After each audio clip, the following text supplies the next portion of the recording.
হাজি মৌলানা বিয়া তো করতে হবে, দেখ কয়টা বিয়া করতে হবে, কয়টা বিয়া করার আদেশ আছে? মেলায় মানুষকে দেখবেন সমাজে আমাদের মধ্যে পরিচালিত আছে কি, আবে নবী সাহেব 7টা বিয়া করেছে, শালা হারামি এলাকায় শরীয়তে 7টা বিয়া করা তাকিয়ে যাচ্ছে, বলে না মানুষ?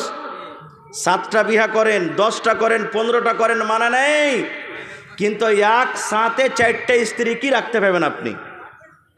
একসাথে 4টে স্ত্রীকে বাড়িতে রাখতে পারবেন?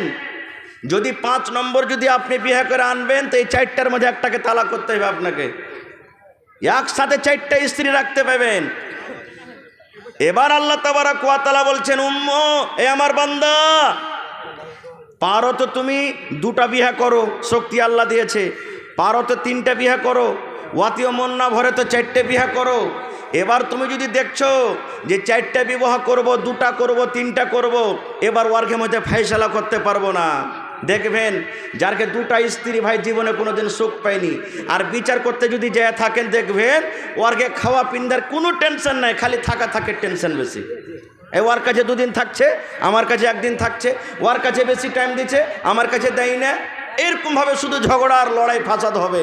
তো আল্লাহ রসুল বলেছেন, আল্লাহ বলেন যদি তুমি 2টা 3টা বিবাহ করছো আর বরাবর করে যদি তুমি ইনসাফ ফয়সালা করতে না পারো, একটাই তুমি বাড়িতে রাখো, একটাই তুমি বাড়িতে চলো, তুমি ইনসাফ করতে না পারো তো একটাই তোমার জন্য যথেষ্ট, একটাই যথেষ্ট। এবার বলবেন এখানে আরও মেলায় কথা আছে, আমাদেরকে যাব না। এবার বলবেন হাজি মৌলানা কোন ধরনের বেটি ছেলেকে বিয়ে করতে হবে, কোন ধরনের নারীকে বিয়ে করব? আল্লাহ রসুল সাল্লাল্লাহু আলাইহি ওয়াসাল্লাম 1400 বছর আগে এলান করে দিয়েছেন, ও আমার উম্মতরা তোমরা শুনে নাও, তুনকাহুল মারআতু লিআরবাইন, ওই দাদাকে বলবো, ওই নানাকে বলবো, ওই কাকাকে বলবো, ওই যুবককে বলবো, আল্লাহ রসুল বলেছেন উম্মত তুনকাহুল মারআতু লিআরবাইন, মেয়েদেরকে 4খানা গুণ দেখে বিয়ে করা যায়। রসুল বলেছেন উম্মত রে, যখন তুমি বিয়ে করবে তখন রসুল বলেছেন 4খানা গুণ যে নারীর মধ্যে থাকবে, যে বেটি ছেলের মধ্যে 4খানা গুণ থাকবে উম্মত, ওই বেটি ছেলেকে তুমি বউ করে বাড়িতে নিয়ে এসো।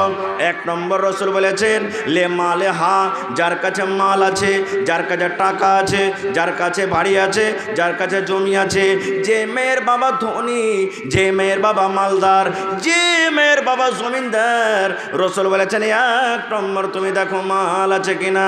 2 নম্বর রসুল বলেছেন ওয়ালে হাসাবে হা, তার খানদান দেখো, তার বংশ দেখো, তার ঝাড় দেখো। 3 নম্বর রসুল বলেছেন ওয়ালে জামালে হা, ওই মেয়েটা দেখো 3 নম্বরে দেখতে সুন্দর আছে কিনা, দেখতে ভালো আছে কিনা, দেখতে সুন্দর আছে কিনা। 4 নম্বর রসুল বলেছেন উম্মত রে ওয়ালে দিন হা, যাকে তুমি বউ করে বাড়িতে নিয়ে আসবে উম্মত, দেখো তার মধ্যে দিনদারি আছে কিনা, নামাজ পড়িতে জানে কিনা, রোজা রাখে কিনা, কোরআন পড়িতে জানে কিনা। আল্লাহ রসুল বলেছেন দেখো তার মধ্যে দিনদারি আছে কিনা। 1 নম্বর হলো মাল, 2 নম্বর হলো বংশ, 3 নম্বর হলো সৌন্দর্য, 4 নম্বর রসুল বলেছেন দিনদারি। কয়খানটা বললেন রসুল? 4খান গুণ দেখতে। এবার যদি বলবেন হাজি মৌলানা 4খানটা গুণ যদি কোনো বেটি ছেলের দিকে দেখতে যাওয়া যায় তো বুঝিন 1000-এ 1টা পাওয়া যাবে। যদি দেখতে ভালো আছে হয়তো গরিব, যদি গরিব আছে তো হয়তো মাল নাই তার কাছে, পড়ালেখা যদি আছে হয়তো দেখতে সুন্দর নয়, মানে 4টার মধ্যে কোনো একটা কমি থাকবে, থাকবে না? থাকবে না? তাহলে কি করবে যুবক?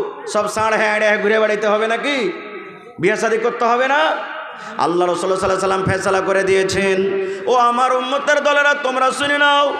1 নম্বর রসুল বলেছেন মাল দেখো রে উম্মত, 2 নম্বর রসুল বলেছেন দেখো খানদান, 3 নম্বর রসুল বলেছেন সৌন্দর্য, 4 নম্বর রসুল বলেছেন দিনদারি।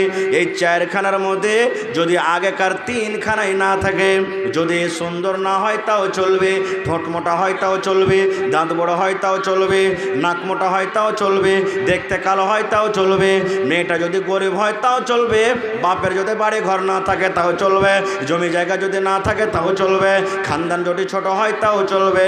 কিন্তু নবী বলেছেন উম্মত রে ফাজফার বিজাতিদ দিন, ওই মেয়েটার মধ্যে দিনদারি আছে, নামাজ পড়িতে জানে, নামাজ পড়ে, রোজা রাখে, তেলাওয়াত করে, মেয়েটা পর্দা শিলায় থাকে, দিনদারি দাড়ি তার মধ্যে আছে। রাসূল বলেছেন উম্মত চারখানার মধ্যে আগেকার তিনখানা বাদ দিয়ে দাও, তিনখানা দেখতে যাও না। যদি শুধু তার মধ্যে তিন দাড়ি আছে উম্মত, ওই তিন দাড়ি মেয়ে ছেলেকে তুমি বউ করে বাড়িতে নিয়ে এসো। দিনদারি মেয়ে ছেলেকে তুমি বউ করে বাড়িতে নিয়ে এসো। এবার যদি বলবেন হাজি মাওলানা দিনদারি যদি মেয়ে ছেলে বাড়িতে যদি আমি স্ত্রী করে নিয়ে আসি তাহলে তার দাম কি? একটা দিনদারি বেটি ছেলের দাম কি, মার্তাবা কি? আল্লাহ রাসূল সাল্লাল্লাহু আলাইহি ওয়াসাল্লামের একটা হাদিস আছে, আদ-দুনিয়া কুল্লুহা মাতা ওয়া খায়রু মাতা'id দুনিয়া আল মারআতুস সালিহা। এ মুসলমান, দুনিয়াতে সব থেকে দামি জিনিস আমরা কি জানি? সোনা। সোনা দামি জিনিস না? রাসূল বলেছেন সোনা হলো দামি জিনিস, চাঁদি হলো দামি জিনিস, লোহা হলো দামি জিনিস, হীরামতি হলো দামি জিনিস। এই পৃথিবীতে আকাশের তলাতে, জমিনের তলাতে কিংবা জমিনের নিচে যত দামি দামির জিনিস রয়েছে, হীরা রয়েছে, সোনা রয়েছে, মুক্তা রয়েছে, আল্লাহ রাসূল বলেছেন উম্মত সমস্ত দুনিয়ার সম্পদ, সমস্ত দুনিয়ার দামি জিনিসকে তুমি যদি এক সাইডে রেখে দাও, দুনিয়ার সমস্ত জিনিসকে যদি এক জায়গাতে করে দাও, আর তুমি যদি একটা নেককার স্ত্রীকে বউ করে বাড়িতে নিয়ে আসো উম্মত, সমস্ত মাল, সমস্ত সোনা চাঁদি হীরামতের চাইতে দামি জিনিস আল্লাহ রাসূল বলেছেন আল মারআতুস সালিহা, একটা নেককার নারী, একটা নেককার স্ত্রী। নেককার স্ত্রী, নেককার স্ত্রী হলো সব থেকে দামি জিনিস, সব থেকে আল্লাহ তাবারাক ওয়া তাআলা রাসূল বলেছেন বড় সম্পদ হলো নেককার স্ত্রী। কিন্তু হায়রে আফসোস, আমরা মুসলমান নেককার বিবি, নেককার বউ, নেককার স্ত্রীর আমরা তলাশে থাকি না। আমরা তলাশে থাকি কি কোন জায়গাতে মোটা মাল পাবো, কোন জায়গাতে বেশি টাকা দিতে পারবে, কোন জায়গাতে কেস মোকদ্দমা করতে গেলে আমার সহযোগিতা করতে পারবে, আমি যদি ফেরে পড়ে যাই কি আমাকে বাঁচাতে পারবে। এই ধরনের আমরা লোক খুঁজে বেড়াই, এই ধরনের মানুষ আমরা খুঁজে বেড়াই। ভাই মুসলমান, এইবারে তাহলে একটা পুরুষ একটা মরদ লোক কয়টা পর্যন্ত বিয়ে করতে পারবে ভাই? 4টা পর্যন্ত। এবার যদি ফয়সালা বরাবর করতে না পারে, ভয় লাগে, তাহলে আল্লাহ বলছেন একটাই তুমি বিবাহ করো। মাশাআল্লাহ, তাহলে 29 কলম ভাই। আর 29 জন দেখি কোন আল্লাহর বান্দা আছেন। মাশাআল্লাহ, দাদা দাদির নামে কি আপনার নাম? আখতার আলম। মাশাআল্লাহ, সালাম করি আইছেন। মাশাআল্লাহ, আর 500 পারবেন না? 2 পারা কোরআনের দাম হয়ে যাবে, দেন আল্লাহর রাস্তে। মাশাআল্লাহ, নারে তাকবীর। লেখেন না, কে লেখনেওয়ালা আছেন আপনারা যে চলে গেলেন ছেড়ে ছুড়ে? হ্যাঁ আল্লাহ, স্টেজে মেন টাইম খানে সব স্টেজ খালি। হ্যাঁ লেখেন, আতাউর রহমান সাহেব, না না আমার 500, এদিকে আখতার আলম সাহেব 500, 1000 পুড়িয়ে দিলেন। মাশাআল্লাহ। তারপরে আমার একজন ভাই 100 টাকা দান করেছেন, 2 পারা কোরআন মেয়েদের দাম হয়ে গেল। কি আপনার নাম? না না, শামীম আক্তার।